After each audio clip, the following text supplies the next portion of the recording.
Assalamu alaikum bandiraɓe hettiyankoɓe yeɓiyankoɓe Ayaw Pindi TV bisimilla moon e roɓindu jayndeli moɗon weltare min dañata kala saaha huccide mon noon kadi min dañiri weltare o subakal juma hande ko yiɗo noon juma mubarak aljuma moƴƴo malaɗo goto fof salminama inde ko noon manama jettode serenɓe men jejjitaka e laal gotol calminama juura berta juuɗe ñaga duwaw yuppo e Sénégal e aduna fof ha ɗiɗo rafiji wawa hollude caggal jaam duumo e nder leydi Sénégal e aduna o fof Allah danda ene karili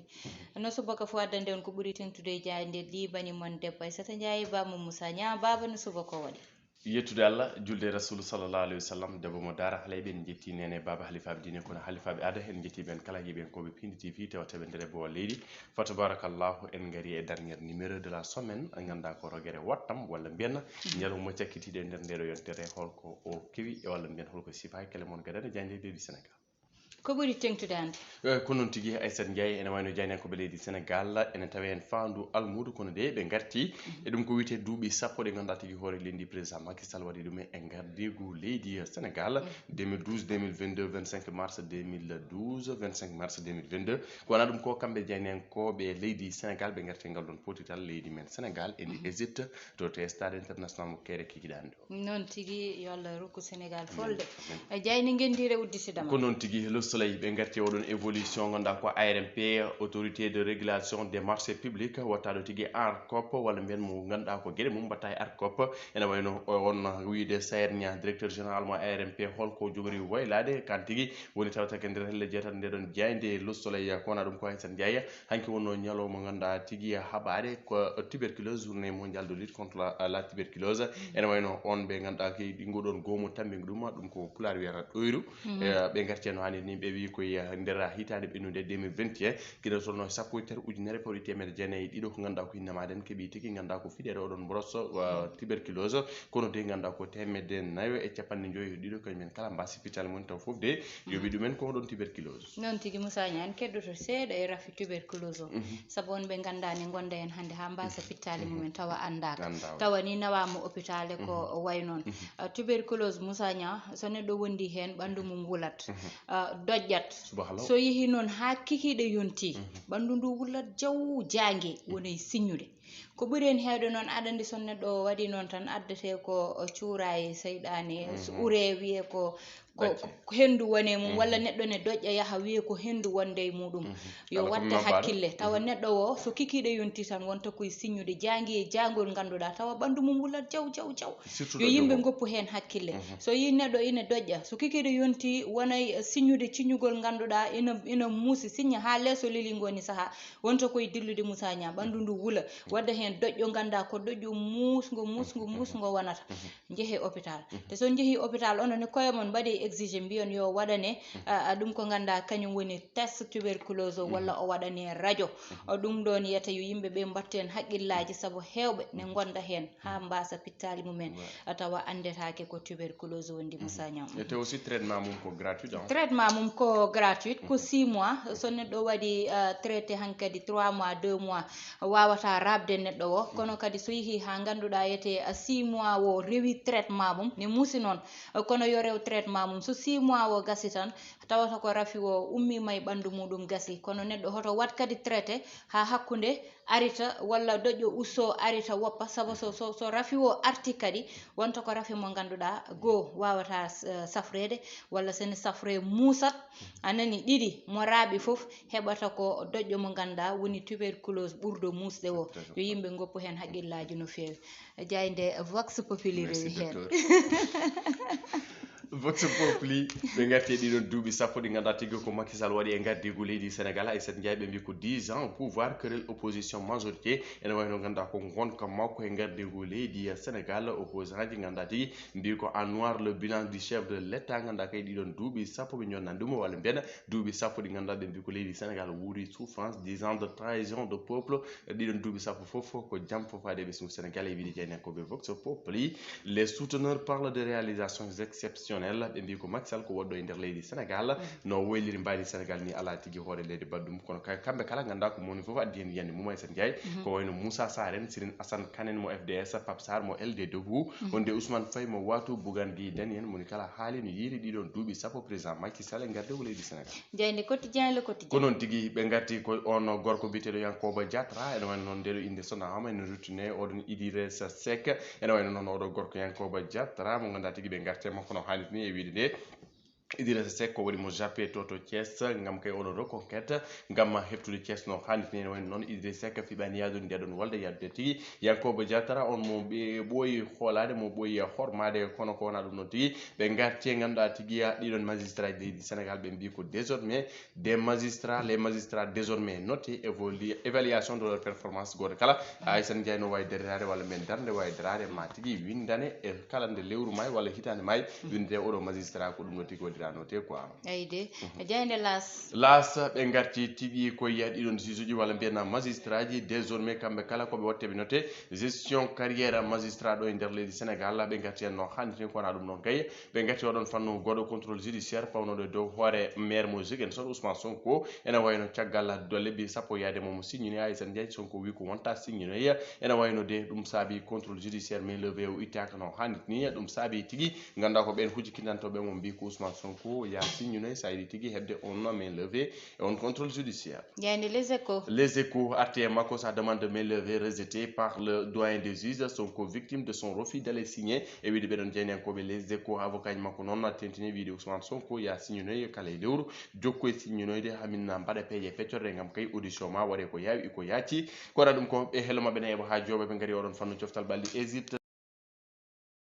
minutes Aissata Ndiaye ko nende arbitre wutar coup d'envoi toto e stade international mo Kera gagné pour confirmer la belle dynamique de la CAN Sénégal e jokkay ngal ɗon jaɓɓal Aliou Cissé wi ko Zela Dal haqqille makko ne deeƴi oɗo saaha Kalidou Koulibaly kañum ko mum oui on ne va pas seulement se concentrer sur Mohamed Salah mais plutôt sur toute l'attaque égyptienne ɗum nde woni ko tawete nder ndeɗon jeyde les échos bespi le jour ɓe garti koye ɗeɗon baroɗe ngendi leydi Sénégal alhaali ngal politital Égypte Sénégal on barrage mondial qualificative toto Qatar 2022 ɓe mbi ko les lions ont toujours fait ha joni ganda ko baroɗe ɗe ene keyɗi no fewi wadde mbiyen kono baroɗi so layima so finni ala tigui ko jaggat ɗumen nder ndeɗon ladde ene wayno de ganda ko polgo woni ko ɗamina ha so tawi wona polgo kono kay ganda ko match positif et score positif mo ganda tigui c'est à notre faveur Aliou Cissé ne tawe ɗon e nder ndeɗon jayde kongi makko e nder nden jayde hello sappo go ha hello sappo ɗiɗi kono Aissata Ndiaye ɓe garti tigui ko hanki wonno manditare makko kanko mo Macky Sall wimo el tactico hanki wonno ganda ko anniversaire makko hanki wonno anniversaire makko effectivement jayde enquête ko non tigui les taux dessert ene wayno noon caggal nde ganda ko sanctions économiques alhaali tigui ganda ko kuule faggudu fawade tigui e nder leydi mabɓe kamɓe ganda ko leydi Mali oɗon junte malienne ene wayno noon Aissata Ndiaye caggal de duuɓi ɗi ɓe cali lang walla mbiyen lebbi mantiniɗi ɓe celi lang ɓe mbidi hayso tawi ganda ko ɓe mbaɗama embargo walla ɓe mbaɗama sanctionné hattade to ɓe ndernoɗo ɗon woni ɓe dari on cour de justice mo yiyema noon kañum waɗi suspendre on embargo bannoɗo faade leydi Mali ɓeɗon tigui hooreɓe leyɗele ganda tigui Afrique banggue hirnangue ene ganni wadde on sommet extraordinaire mo seeɗa o to Accra lamorgo leydi Ghana ene wayno ɓe ganda tigui ɓe garte ngal ɗon piligal ngal kuulal tigui ƴetti ɗum ko on mo ganda tigui ɓen ardiɓe ɗiɗon gomuji caggal ɗum no Aissata Ndiaye tuggude ndeɗo hitande Mali e caɗele kewɗe kono de ɓe jatiran caggal walla hay goto de ɓe namdaki ganda tigui ballal mum joni de gonda on embargo ittama ɗum saabi ɓe mbi ko merci Assimi Goïta yettere Allah jayde libération la hen e oɗo subaka ɓe garti e oɗon série macabre mo ganduɗa tigui Aissata Ndiaye ko hunde teskande ɗo e nder leydi Sénégal hande noon ɓe gaddi ko oɗon gorko biteɗo Koundou Sarr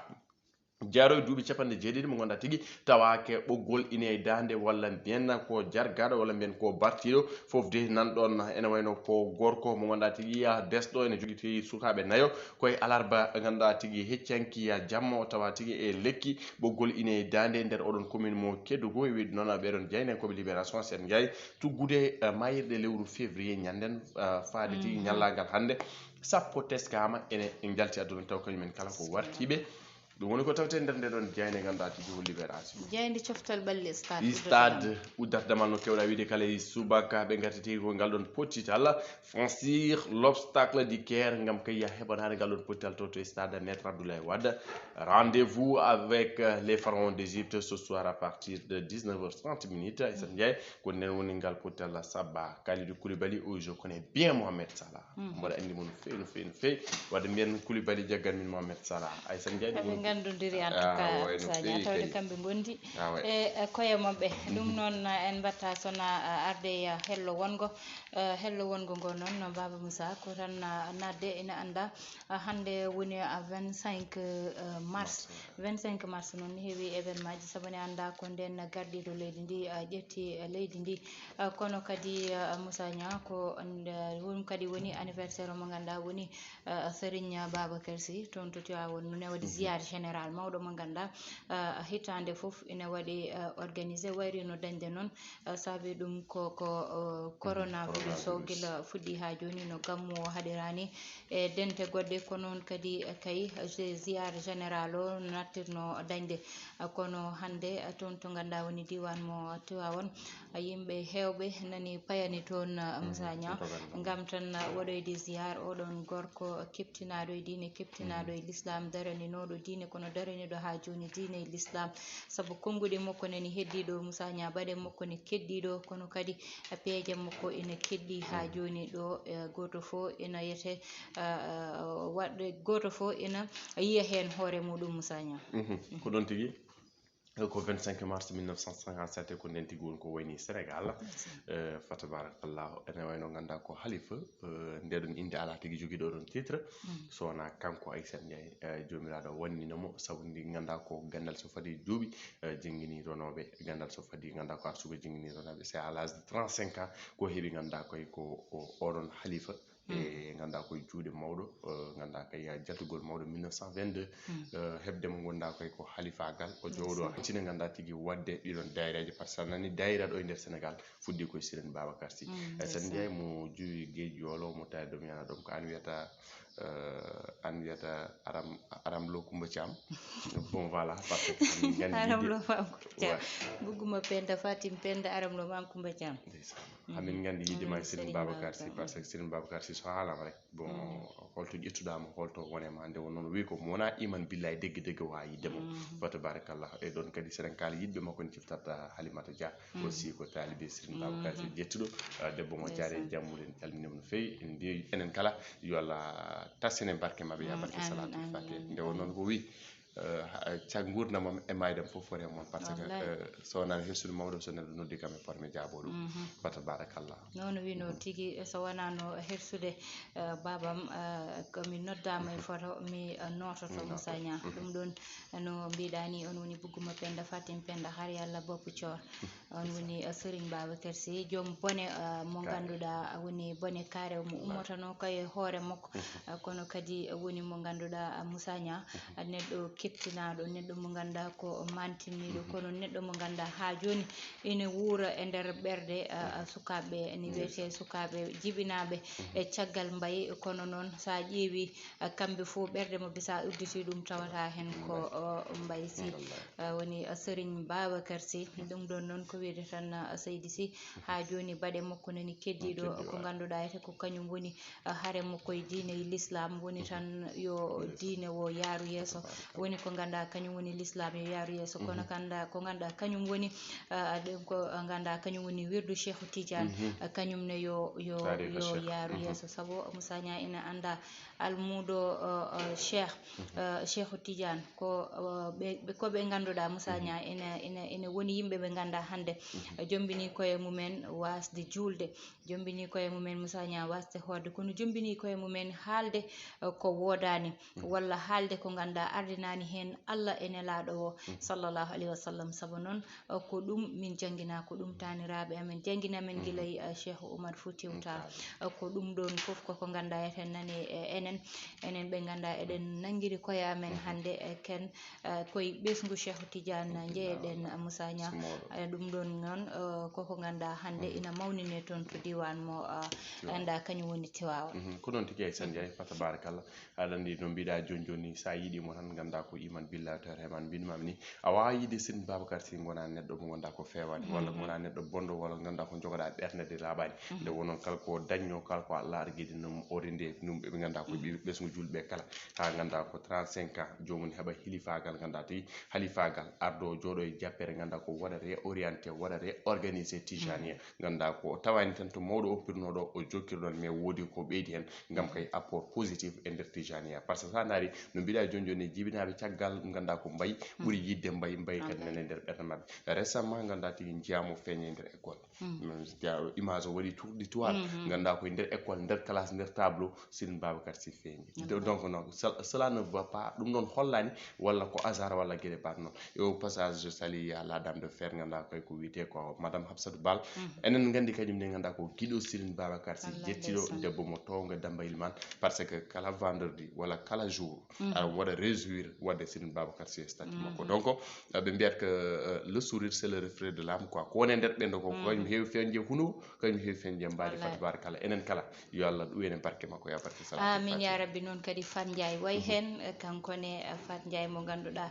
kankoni joom mine moon kankone noon way e Serigne Babacar Sy debbo jontaɗo ama salmini ha toon to ganduɗa kañum woni diwan mo Mauritanie Nouakchott toyete toon noon Moussa Niam yaltata toon temi duwanaki kadi kawam Djiby kawam Ceerno en Bass kadi omo ganduɗa kankoni bilayel kankone ganduɗa ko ɓiiko sanki hanki toon to diwan mo Mauritanie to ka Moussa Bass en kanko bilayel hoore makko yummum cukalel ngel amo duwane ɗo kala ɗo ganduɗa yete duwaw ko ɗon haaɗi ko ɗon min puɗɗori amin duwanomo wiidemo tan yo Allah rokkumo ɓernde muñal saabu ne muusi wasde ɓiɗɗo ne muusi machallah enen fof ene muusi amen kono noon yo Allah hokke ɓernde muñal hokka ɗum kawam Djiby hokka ɗum o bandiraɓe foof ɗum noon ko wiide tan aduna koni ha yimɓe gasa Baba Moussa noon udditirten hello wongo woni yette banggal politique dawrugol garene gardiɗo leydi ndi an wiyata Macky Coumba Thimbo noon de garene makko 10 ans mo ganduɗa o liggima ɗum walla amo jooɗi ɗum ɗo e nder leydi ndi Sénégal Moussa Niang noon heewi ko waɗa réalisé no jour noji kaliri ɗum ni kono kadi heewi manquement ji ganda kadi waɗama noté kadi e ngal ɗon banggal ko ganduɗa kañum woni cogguli ɗi no way serde ni ɗeɗo balɗe ayi gaz koko ganduɗa ina manqui e nder leydi ndi kono banggue réalisation Moussa Niang ala bawɗo hen gardeɗo leydi ndi saabu o waɗi réalisé noon e nder leydi ndi hay so tawi wonko manquite ko noon ga fewat tan ga manque ga fewde kadi to kadi manque kadi saabu leydi ne muusi nder galle tan neɗɗo wawa timmidinde foof sakanone leydi e no wayi fodde ni eko wawi waɗede hen ko foof Moussa Niang saabu réalisation ji sa ƴeewi teero Moussa Niang ƴeewa ko teero kam kañum fuɗɗima dogde yimɓe ji nafoore muɗum te nani yiiɗa ɓeydede ha ɓuura yajje Moussa Niang yiyama kadi ɗum ko ganduɗa kañum woni BRT nani para liggeyaji aɓeni hen kala to nodda e natɗa e nder Dakar aɓeni ɗiɗon liggeyaji BRT Moussa Niang te haɗani ɗon tan kono no mbiranmi ñande foof Moussa Niang ko ligga foof aɗan Dakar ne waɗi manquement ji kono nder leydi ndi Moussa Niang hoto ɓe jeƴƴita kamɓene saabu kamɓene ɓe cohlat docteur eɓe Moussa Niang ɓe cohlat hôpitaux ji ɓe cohlat jangguinoɓe ɓe cohlat école aji moƴƴi kamɓene ɗum ɗon ne yo woppita hakkille no fewi c'est très important no mbiɗa ni waɗat tan ko manque e ndew noon jomiraɗo subhanahu wa taala kanko tigui ganduɗa ko woni neɗɗo o timminani neɗɗo o kono kadi gueɗe mum mbawa timmude 100% ka Aissata Ndiaye ko fawre hen hollum darta ɓe mbima celui qui veut essayer n'a qu'à essayer de satisfaire tout le monde satisfaction si tu veux essayer carrément l'échec aɗa yiiɗi wadde humpitade holko woni échec ƴeew ganduɗa ko weltinde yimɓe foof nde won noon Macky Sall hay so waɗi ɗo ɓulli kanko woda tan ganduɗa ko wiɓe ɗum ɗo o yonani min président tu vois donc ko ɗum ɗon et aussi darta ko opposition ɓen kadi ko c'est la guerre de la communication Macky Sall waɗa réalisé kamɓe haɓe mbaɗi hen leydi woni hen noon mbiya oɗo ko haali ko gonga Macky Sall haydara waɗani te aussi ça fertiguement seeɗa ma dar bon le peu de réalisation no mbiɗani ko waɗi donc nak no mbiɗani ko golla fo won ko heddi te aussi wasa ganduɗa ko waɗe tan e Dakar décentralisation c'est ça le développement ganduɗa koye fannuji mbiɗa ɗo ni surtout aussi l'agriculture min momi anda ganda ko mais je prône pour l'agriculture dans le Sénégal parce que eden jogi leydi ndi Aissata Ndiaye hor remoɓe kaaje yasinen koye kaaje ɓe ndemat mais enen ko leydi jogi den leydi ndi hay soko bujjoy birɗa hen bujjoy ɗi fuɗat ala ko haali ganduɗa ko wadde hen makka wala ko haali wadde hen ñebbe jañɓe falfalɓe mbasa nandemi ala ko wawi haali wadde hen ɗeɗon gueɗe sa waɗi hen tan Aissata Ndiaye wurat pourquoi pas guurene ɗum noon hande ganduɗa ko coggoli mbire ɓurti ɗi ko maaro tu vois falfalɓe goyto maaro ala so waɗama guesse des hectares hankkadi ni pourquoi pas Sénégal wona pays mo ganduɗa ko autosuffisance alimentaire ganduɗa ne tawi ɗo par ce que rewɓe nen dari lang ko sof kokama financement ji remɓe ndeɓa noon tigui Moussa Nia koyɗen koyɗe Daouda Moussa Dia woni toon to ganduɗa kañum woni to Damga to Moussa Nia wonde hectare uji ganduɗa aɓeni hen ndema e ko way noon ha tingti ɗo e banggueji goɗɗi ɗi ganduɗa ɗoɓe jilleydi fo maɓe mat feere ɓe gonay remde ɗum saabu ina anda hande consommé local Moussa Nia ko ɗon wawi ummade kono Moussa Nia laamu il faut ɓuura nangande koyɗe waaɓe noon ɓe ganduɗa ko yiɗɓe sohluɓe leydi gam wawde remde hen saabu hande ɓen sa tottiɓe leydi maɓe ɓuur wawde yañude ndema ka Moussa Nia ɓe ƴetta liggotoɓe hen saabu ɓeɗon liggotoɓe ne ɗum ɗon ne ko tan wallidde e banggal ko ganduɗa kañum woni emploi o e nder leydi ndi mana liggueyo e nder leydi ndi saabu sukaɓe hewɓe nani jooɗi liggaki to jaaɗa fo liggi saabu sa joguima guessa Moussa Nia guessa bamma walla guessa tane a ala moyen ji ɗi poɗɗa wadde hen ɗi a yahata saabu hande ndema ko moyen ji ko aduna o yettiɗo ganduɗa ko moyen ji tigui tagata ndema ka yaade woni ko banggal ndiyam woni to banggal yen matériel ɗiɓe ndemi soɗi e goɗɗum tawde noon won joguiɓe ɗiɗon matériel uji yo totte leydi joguiɓe leydi ngala matériel uji Moussa Nia ballite matériel uji te ko fewndete ɗo ko Moussa Nia ne waɗi consommé ɗo kono sa wi neɗɗo yo wat consommé a tottan ɗum moyen ji yahata saabu demowo tomate sa walli ɗum e machine aji ɗi ganda ma waw fewde hen tomate concentré o ma wot balludi wawa fewde ɗum ɗo e leydi ndi yimɓeɓe mbawa ɗum kono goppiɗa neɗɗo e hoore muɗum anda no watta tomate mum bona soble mum bona goɗɗum Moussa Nia seɗen kala en gummata ko ɗo ñanen o jownomi Assimi Kouata Aminata Assome Diatta o yehi no diwan Podor o yindiri rewɓe ɓe kalni ɓe mbi ko minen komin ndemat ɗo e basale ko ala no foti yaade min ndemat ha para fof bonat tu vois yoɓe mballe no mbaɗiri conservé noɓe jeeyiri ɗum no mbaɗiri ganduɗa ko yeeyi ɗum e nder Sénégal mais pourquoi pas basale ne ƴeewe ɗon gaddi e port taw en gaddi e caggal le taw basale ndemen mbiye basale Sénégal ɗe ne keewi ndiyam basale kewrani ndiyam koye ndiyam vraiment vraiment koye ɗi konngudi guddeten tawat basale heewa ndiyam saabu koye ndiyam vraiment ɗi konngudi ɗo uddata ha altine sallahu lamɗo jaaɓi bani mon debbo Aissata Ndiaye bamum Moussa Nia heɗen ene banggal caméra o ko Oumar Ba